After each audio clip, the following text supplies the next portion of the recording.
It doesn't matter how you get there, so long as you take the journey.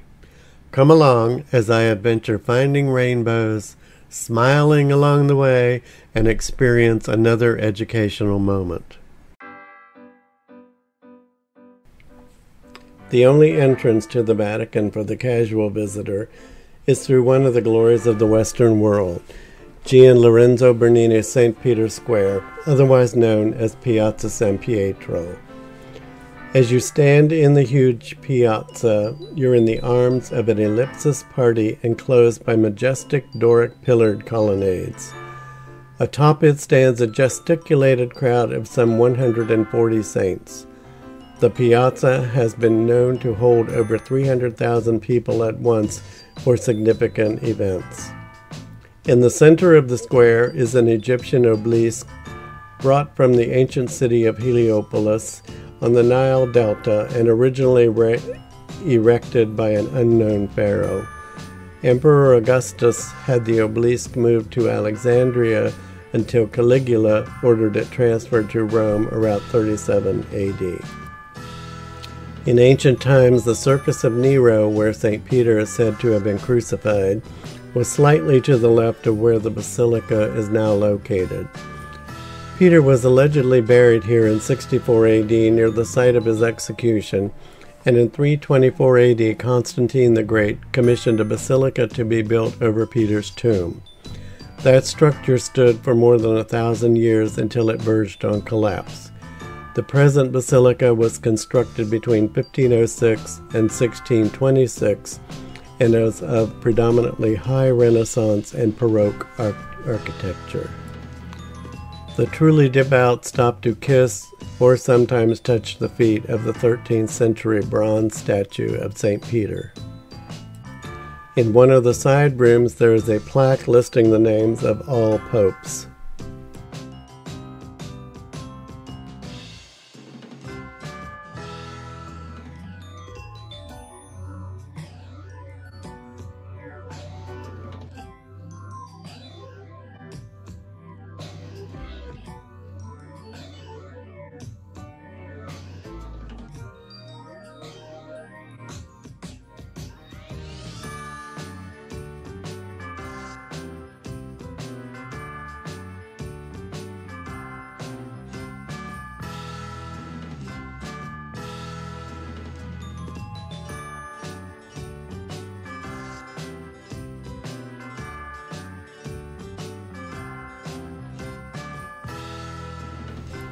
Of course, don't miss standing in the long lines to visit the Vatican Museum. This magnificent spiral ramp was originally used to enter the museums and obtain tickets. However, during this visit, it was the exit. The Vatican Museum boasts one of the world's greatest art collections. It is a gigantic repository from antiquities and the Renaissance, all housed in elaborate series of lavishly adorned palaces, apartments, and galleries, leading you to the Sistine Chapel.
Walls, ceilings, floors, everywhere you look is covered in masterpieces, each of which obviously took months or years for completion and provide the world with absolutely some of the finest artworks ever generated.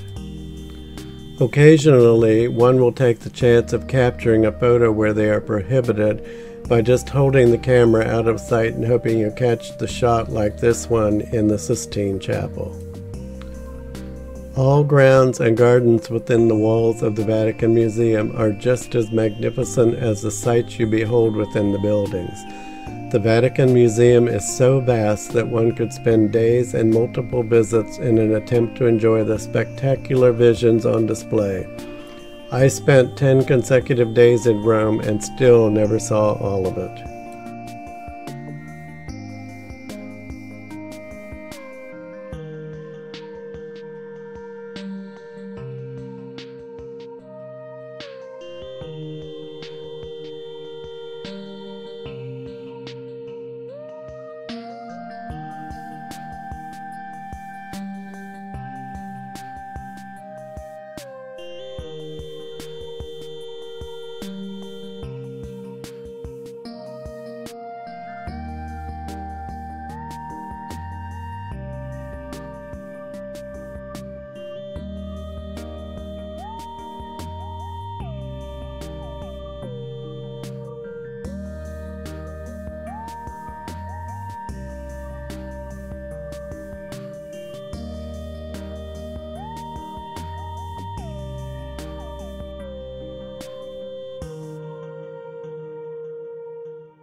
In the Pio Clementino Museum, which is the largest complex of the Vatican museums, an extensive collection of Greek and Roman sculptures are housed, and many of these are immediately recognizable. The rippling muscles of the Belvedere torso, a partially preserved Greek marble statue of a male nude created around the 1st century BC, was much admired by the artists of the Renaissance, especially Michelangelo, as it reveals an intricate knowledge of the human body. From the 1st century BC, this sculpture, known as Laocoon and his two sons, represents works of the Hellenistic period. Story has it that Laocoon tried to warn the Trojans that the wooden horse had been given to them by the Greeks. He didn't believe in the gift and tried to persuade them to burn it. After being painfully blinded by the goddess Athena for warning the city of Troy, he still tried to give caution to everyone. Finally, Athena sends 2 giant sea serpents to strangle Laocoon and his sons. They die a painful death, and eventually Troy accepts the gift. The Greeks come out of it, open the gate for other Greeks, and they conquer the city, ending the war.